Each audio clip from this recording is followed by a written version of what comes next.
Meus irmãos e minhas irmãs, a liturgia deste final de semana nos recorda aquilo que é o eixo, a centralidade de toda a Sagrada Escritura, a aliança que Deus estabelece com o seu povo. É pela iniciativa amorosa de Deus que Ele estabelece com o seu povo uma aliança para todo o sempre. É Deus quem chama, quem convoca, quem prepara, quem envia, para que nós, o seu povo, possamos participar deste projeto de salvação. 3 lições ou 3 afirmações são bem importantes e que resume cada leitura do fim de semana. A primeira é de que somos uma raça escolhida, um povo de Deus, na primeira leitura. Depois a carta de São Paulo, na segunda leitura, e a segunda verdade para nós, é de que nós fomos resgatados, mesmo indignos e pecadores, porque o amor de Deus precede aos nossos méritos, e não é pelos nossos méritos. E a terceira verdade é que somos chamados em missão. Esse comprometimento diante deste amor de Deus que foi plenamente manifestado em Jesus, mas de que desde a aliança com Noé até nos tempos de Jesus e hoje, através da sua igreja, que é a Igreja Católica Apostólica Romana, nós fazemos essa experiência dessa aliança de amor com o sacramento do batismo. Vemos o coração do nosso Deus, e como o coração do nosso Deus é maravilhoso. É um coração que se enche de compaixão pelas ovelhas cansadas e abatidas, por todos os povos.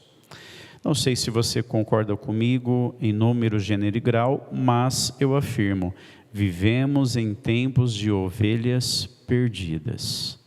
Ora, esse cansaço, que não é físico, mas da vida e da alma, ora, esse abatimento que todos nós sofremos por a pressão de um mundo e pelo como hoje o mundo tem vivido. Estamos inseridos nele e é um tanto quanto difícil não encontrarmos-nos cansados e não nos encontrarmos abatidos. Mas muitas dessas ovelhas perdidas, nem todas é por causa da falta de pastores.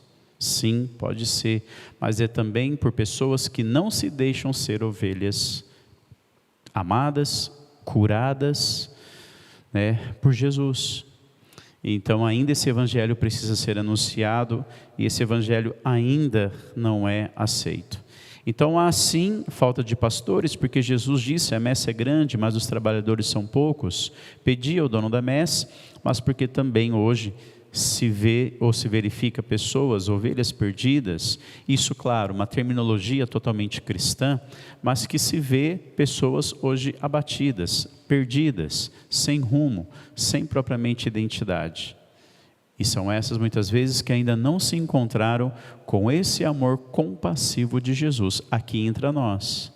A nossa missão de anunciar, de testemunhar, porque quando Jesus Ele envia os seus discípulos para ir às ovelhas perdidas e curar e libertar e etc. Nós nos recordamos quando Jesus recebeu o rolo do profeta Isaías na sinagoga e leu: o Espírito do Senhor está sobre mim e me enviou para anunciar a boa nova, libertar os oprimidos, curar os feridos, anunciar o tempo da graça. Então, se lá o evangelista quer nos fazer entender que esse é o projeto de vida de Jesus, precisamos entender que como batizados somos um povo de sacerdotes, de reis, somos um povo escolhido de Deus. O que nós cantamos no salmo de hoje, senão isso? Somos um povo escolhido de Deus, somos um povo que pertencemos a Deus. Então, se essa é a missão de Jesus, deve ser a minha missão também como batizado, de anunciar, de libertar e de curar. Assim, nós vemos o perfil do coração do nosso Deus, que é capaz de se encher de compaixão pelas pessoas sofridas. E Deus ainda continua se importando com a humanidade, mas a humanidade talvez não se importa mais com Deus. Deus ainda continua com essa aliança de compaixão, com essa aliança de misericórdia e de salvação. E a igreja anuncia isso há mais de 2000 anos, mas cabe a cada um de nós, membros dessa igreja, deste corpo cuja cabeça é Cristo, também imitarmos o nosso Senhor. Tenhamos o sentimento de compaixão e entender que eu gosto sempre de diferenciar o que é um sentimento de compaixão e um sentimento de dó. Mateus, ao falar desse coração de Jesus compassivo, utiliza um verbo que é muito profundo, que tem a ver com as entranhas, com um amor profundo. Porque compadecer-se é estar com o outro em suas dores, em seus sofrimentos. Então, quando nós falamos compaixão, e paixão aqui tem a ver com dor. Na Semana Santa falamos muito, paixão de nosso Senhor Jesus Cristo, que é a mesma coisa que dizer a dor do nosso Senhor, o que Ele sofreu para nos salvar. Então, paixão tem essa conotação de dor e sofrimento. Então, quando nós afirmamos que Deus, esse atributo dele, próprio de Deus, compaixão ou compassivo, é um Deus que sente nossas dores e que está do nosso lado.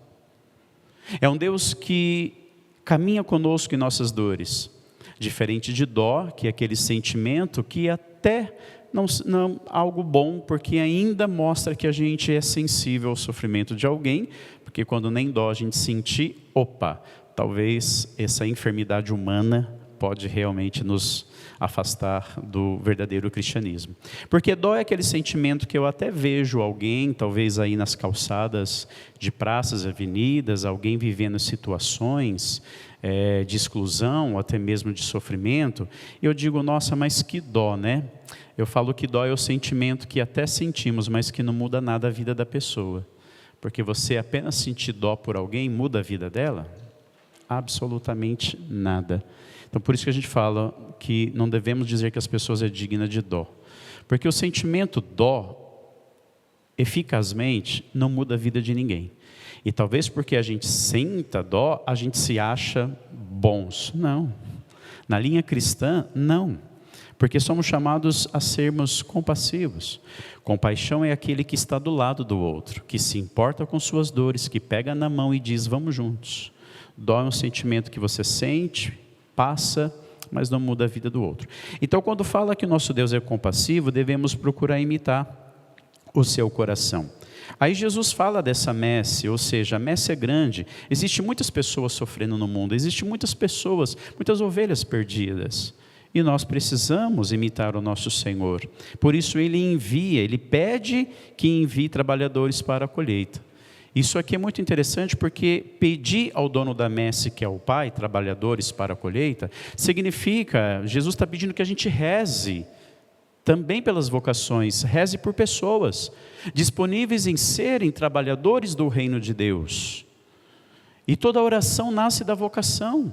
Sem a oração não nasce vocação. A gente está rezando por pastores, homens e mulheres zelosos. Nós estamos rezando pela nossa igreja, porque não é só o Papa, o Bispo, o Padre, o Diácono, o religioso consagrado. A missão de pastorear e ser compassivo é de todos nós, pelo batismo que nós herdamos. Aqui a gente entende a diferença entre ser cristão e ser do mundo. O pano de fundo do mundo não é se importar com as pessoas, porque a nova lei hoje que a gente vive é a indiferença. Achávamos lá atrás, na pandemia, 4, 5 anos, que mas a humanidade vai se purificar, a humanidade vai melhorar depois dessa crise que nós estamos vivendo. Eu te pergunto, será? Não tem uma noção de que piorou? Então parece que a gente não aprende. Então nós somos convidados a seguir os passos do Senhor, a imitar os seus gestos. E aí sim, vemos o chamamento dos 12, o chamado desses 12 enviado em missão, que é para mim e para você hoje o mesmo chamado. Porque a palavra de Deus não é meramente histórica, não está presa no tempo, ela se atualiza hoje. Então, sinta-se chamado, além do nome dos 12 aqui, você tem que mentalmente colocar o seu nome. Como se o 13º, 14º e infinitamente. Reginaldo, o Senhor também me chama aqui a fazer o que Ele faz, e fazer de coração, meus irmãos, porque Deus é um Deus bondoso conosco, gratuito. O final do Evangelho, a última linha diz, de graça recebestes, de graça deveis dar. E como que isso aqui passa desapercebido, mas talvez é o sentido de todo o Evangelho. Tudo que você tem, a fé, a vida, a salvação, os dons e tudo mais, é dom gratuito de Deus. Deus ama e o amor dele precede. O Senhor morreu quando ainda era pecadores. São Paulo nos lembra, somos indignos, mas mesmo assim Ele nos amou por primeiro. A graça vem porque Deus nos ama primeiro. Então, se Deus é bom comigo, de graça eu recebi tudo isso, de graça eu devo dar. Gente, só quem faz a experiência da gratuidade de Deus pode ser gratuito com o irmão. Mas muitas vezes somos agraciados, mas não reproduzimos a graça.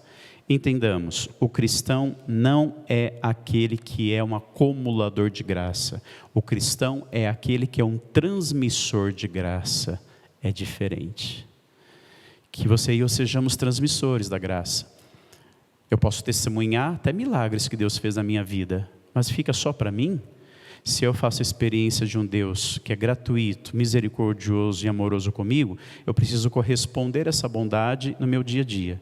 Talvez você não precise atravessar fronteiras enormes para fazer missão, mas lá onde você está, na sua casa, no seu trabalho, você é chamado a ser um missionário, com essas atitudes de compaixão. Talvez você não vai curar os doentes como os apóstolos curaram, mas quando você dá uma palavra de acolhimento à pessoa, você tem a capacidade de abrandar o coração dela. Talvez você não ressuscite os mortos, mas quando você leva uma palavra de esperança, você pode ressuscitar a fé das pessoas. Talvez você não vai expulsar demônios de forma extraordinária, mas quando busca ser coerente com o Evangelho, você desmascara a mentira e a injustiça. E ali o Evangelho se torna uma luz para as pessoas. Então, de certa forma, podemos, sim, e devemos curar, ressuscitar e libertar. Por isso, queridos irmãos e irmãs, hoje peçamos a graça de Deus em nossas vidas. Senhor, eu estou aqui, faz de mim um trabalhador da sua messe, porque de graça eu recebi e de graça eu quero servir. Sejamos transmissores da graça e não meros acumuladores. Rogai por nós, Santa Mãe de Deus.